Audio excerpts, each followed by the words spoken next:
नमस्कार. सर्वांचे सहर्ष स्वागत.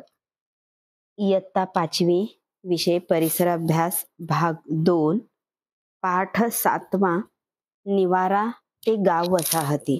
बालमित्रांनो, आज आपण निवारा ते गाव वसाहती या पाठाचा स्वाध्याय पाहणार आहोत.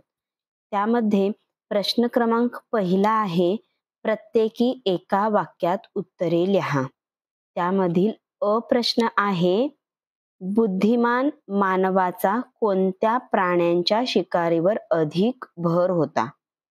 बालमित्रांनो, बुद्धिमान मानवाचा कोणत्या प्राण्यांच्या शिकारीवर अधिक भर होता, त्याचं उत्तर आपल्याला पाठाच्या सुरुवातीला मिळून जाईल. तर आपण तिथं टिक मार्क करून घेऊया.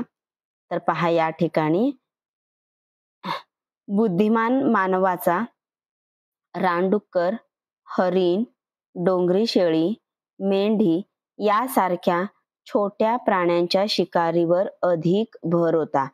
एक मधील अ चं उत्तर आहे, म्हणून एक अ असं तिथं टिक मार्क करून तुम्हाला लिहायचं आहे. ओके, चला प्रश्न क्रमांक पहिल्यामधील आ प्रश्न आपण पाहूयात. आ प्रश्न पहा काय दिलेला आहे. नवाश्मयुगीन संस्कृतीचे वैशिष्ट्ये कोणती? तर नवाश्मयुगीन संस्कृतीचं वैशिष्ट्य कोणतं आहे ते आपल्याला पाहायचं आहे. तर पहा, नवाश्मयुग संस्कृतीचे वैशिष्ट्य, शेतीची सुरुवात हे नवाश्मयुगीन संस्कृतीचे वैशिष्ट्य आहे. आपण इथं टिक मार्क करूया. शेतीची सुरुवात हे नवाश्मयुगीन संस्कृतीचे वैशिष्ट्य आहे. एक मधील आ. ओके, चला टिक मार्क करून घ्या.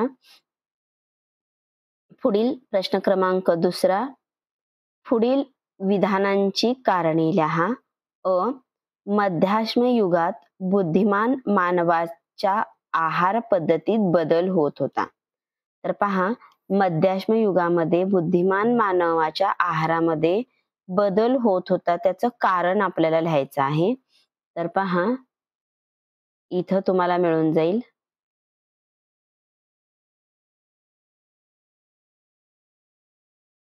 आहारामध्ये बदल का होत होता ते आपल्याला इथं मिळून जाईल.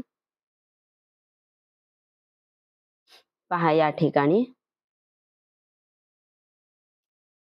तर पहा, इथं तुम्हाला प्रश्नाचं उत्तर लिहायचं आहे. मध्याश्म युगात हवामान उबदार होऊ लागले होते. सर्वत्र पर्यावरणात बदल होत होते. त्यामुळे मध्याश्मयुगीन काळात बुद्धिमान मानवाच्या आहार पद्धतीत बदल होत होता. 2 मधील अ या प्रश्नाचं उत्तर आहे, म्हणून 2 अ असे टिक तुम्ही करून घ्या. ओके, झालं. चला पुढील प्रश्न, प्रश्न क्रमांक दुसरा आ, मानव एके ठिकाणी दीर्घकाळ मुक्काम करू लागला. याचं कारण तुम्हाला लिहायचंय की मानव एका ठिकाणी दीर्घकाळ का मुक्काम करू लागला. तर पहा, या प्रश्नाचं उत्तर या ठिकाणी आहे. मासे कोणत्या हंगामात खूप मिळतील हे जाणून घेऊन त्याचा फायदा करून घेत होते. कोणत्या ठिकाणी अधिक शिकार मिळेल याचे निरीक्षण करत होते. अशा कारणामुळे ते एके ठिकाणी दीर्घकाळ मुक्काम करत असत. 2 आ चं उत्तर आहे, म्हणून तिथं 2 आ असं टिक मार्क करा आणि लिहा. ओके, चला आता आपण पुढे पाहूयात. पुढील प्रश्न आहे प्रश्न क्रमांक तिसरा, मध्याश्मयुगीन हंगामी तळाच्या कल्पना चित्राचे निरीक्षण करून पुढील प्रश्नांची उत्तरे द्या. चित्रातील घरांची रचना कशी आहे? तर पहा, मध्ययुगीन जे हंगामी तळाचे कल्पना चित्र आहे ते या ठिकाणी दिलेलं आहे. तर तुम्हाला लिहायचं आहे की या चित्राचे निरीक्षण करून येथील घरांची रचना कशी आहे. तर उत्तर मी तोंडी सांगेन.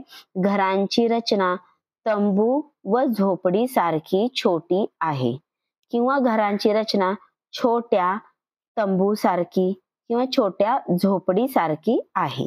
ओके, त्यातील प्रश्न क्रमांक दुसरा पहा काय दिले. चित्रातील घराच्या बांधणीसाठी कोणते साहित्य वापरलेले आढळते? इथं चित्रातील घरे पहा, त्याच्या बांधणीसाठी कोणते साहित्य वापरलेले आहे. तर तुम्हाला इथं दिसत असेल लाकडं वापरलेली आहेत, त्याचप्रमाणे इथं झाडांच्या पानं, झावळ्या वापरलेल्या आहेत. जनावरांच्या कातडीचा वापर केलेला आहे. दगडांचा वापर केलेला आहे. खाली आधार देण्यासाठी इथं दगड रचलेले आहेत. मग तुम्ही उत्तर काय लिहिणार? तर लाकूड, झाडांची पानं, झावळ्या, फांद्या, दगड, परत प्राण्यांची कातडी अशा पद्धतीचे साहित्य वापरलेलं आहे. ओके. तर बालमित्रांनो, अशा पद्धतीने आपण हा स्वाध्याय संपूर्ण पुस्तकात टिक मार्क करून घेतलेला आहे. तर व्हिडिओ आवडल्यास तुमच्या मित्रमैत्रिणींना जरूर शेअर करा. Thank you.